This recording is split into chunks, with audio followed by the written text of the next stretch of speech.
दोस्तों नमस्कार, कैसे हैं आप लोग। उम्मीद करते हैं आप ठीक होंगे। दोस्तों बिहार का ये साल यानी 2025 का साल चुनावी साल है। तो सरकार वैकेंसियां पे वैकेंसियां दे रही है।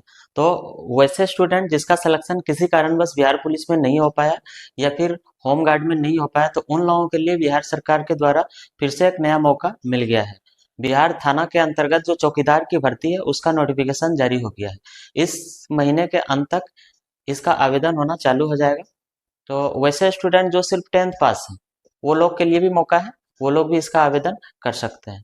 तो विशेष जानकारी के लिए आइए हम चलते हैं बोर्ड के ऊपर, जानते हैं कि इसका क्या क्वालिफिकेशन है, एज लिमिट क्या है, कौन कौन सा डॉक्यूमेंट आपको इस फॉर्म को भरने में लगेगा, एग्जाम लिया जाएगा या फिर फिजिकल के आधार पे भर्ती लिया जाएगा। आइए देखते हैं। तो बिहार थाना चौकीदार नई भर्ती 2025 पद की हम बात करें पोस्ट की, तो 10,838 पद है। 10,838 पद है, यानी कि काफ़ी ज़्यादा है।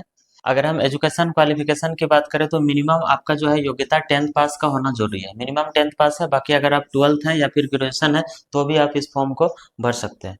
ठीक है। और अगर हम एज की बात करें तो 18 से लेकर 42 वर्ष आपका एज इसमें दिया गया है। वहीं जनरल वाले 18 से 37 वर्ष, ओबीसी वाले 18 से 40 वर्ष और एससी एसटी वाले अगर 18 से 42 वर्ष तक के हैं तो भी आप इस फॉर्म को भर सकते हैं। इसमें कोई एग्जाम नहीं है, फिजिकल के आधार पे आपका मेरिट बनेगा। फिजिकल आपका 50 नंबर का होने वाला है, जिसमें रनिंग आपका 25 नंबर का और हाई जंप और लॉन्ग जंप 25 अंक का होने वाला है।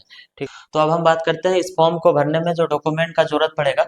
उसमें 10th और 12th का मार्कशीट आपको चाहिए। ठीक है। जाति प्रमाण पत्र अगर बना हुआ है तो ठीक है, और नहीं बना है तो आप इसको बनवा सकते हैं। इसका आपको जीरोक्स लगेगा। आधार कार्ड आईडी प्रूफ के तौर पे आधार कार्ड का जीरोक्स आपका लगेगा। पासवर्ड साइज फोटो आपका लगेगा।